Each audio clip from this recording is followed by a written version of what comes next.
Michael Sarah, the Virgin Mary. I walked in and there was like basically nothing in the room except the Virgin Mary. And when the landlady was here, like the three of us were just kind of like exchanging glances. It was kind of mean on James. We'd like put the Virgin Mary in his bed and stuff, and in his bag, and like just underneath his bed with her head sticking out. We try and move it on each other and put it in places that you can't see, but like, you know, I might come down and it's like on my pillow or something, or I'll put it in Camille's bag or something. And a few minutes later I realised that it looks like Michael Sarah, which is just in addition to the Virgin Mary. It's funny because it's one of those really, really weird kind of random things, but it's one of those things I'll associate the house with. I brought my books. They're the most important thing, because then like I know I have kind of something to distract me. You know, like that's the same at home. If I was just like pissed or anything or just annoyed, I'd go upstairs and just like everything, read my book. So that's why I brought them with me. Even though, because the other two were like, why are you bringing them? There's no point. But there is. The pictures that I brought are the one that I can see first is my dogs, because I'm obsessed with dogs.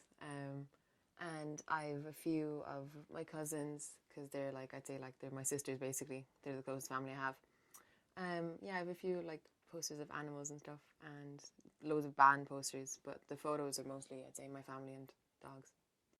Because that's just my room. Like that's how everyone knows my room, with the purple blankets. And I couldn't can't I couldn't imagine my room without them now. I've had them for years. I do wash them, I swear, but like I mean, it's funny, if you go back to my room now in Spittle, there's just like patches where there used to be posters, and that's because they're all here. Some photographs I have with me, some little kind of memorabilia stuff my grandmother gave me, photos of my grandfather, stuff like that. Some records, you know, sleeves of records, stuff like that. Just stuff that reminds me of, I guess, home, and like reminds you of where your kind of base is. Amy, I know from school. I've known her for like over 3 years, I would say. I don't really know how we ended up talking so much. I think it was because she sat next to me in history and she was like the most annoying person in the world. I'm not even messing. I met James last year in college, like the first year of college, the first month I'd say, and we've got like really close after that, because we've had like every lecture together. Like Camille was like, we were looking for the third housemate. She just suggested James, and I've never had a problem with him. So I'm really happy I did, though, because we've gotten so much closer since we moved in. It's really nice. Practically best friends since. Yeah, simple as that. Jamesy Pig, Amy Pig, and Camille Pig. That came just from one of our English lectures last year. We were studying The Butcher Boy. They've called Frankie a pig, so he's Frankie Pig, Molly Pig, and Daddy Pig. And I don't know, it just stuck. Like, we're like, Amy Pig, Jamesy Pig, and Camille Pig. Yeah, that was from, I'm not fully sure what that was from. Oh, it's really cute now.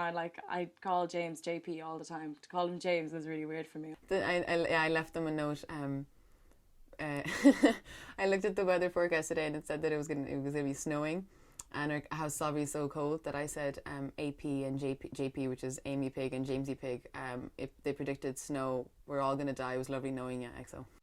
My tattoo is a piece of writing my grandmother wrote me when I became 18. I'm a pretty cautious kind of a guy, so getting something like a tattoo was a lot of thinking.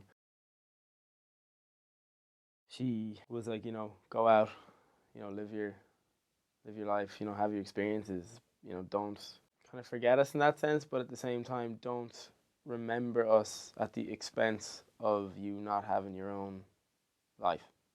I eventually decided to get it on my arm as a kind of reminder of home, I guess, and where home is.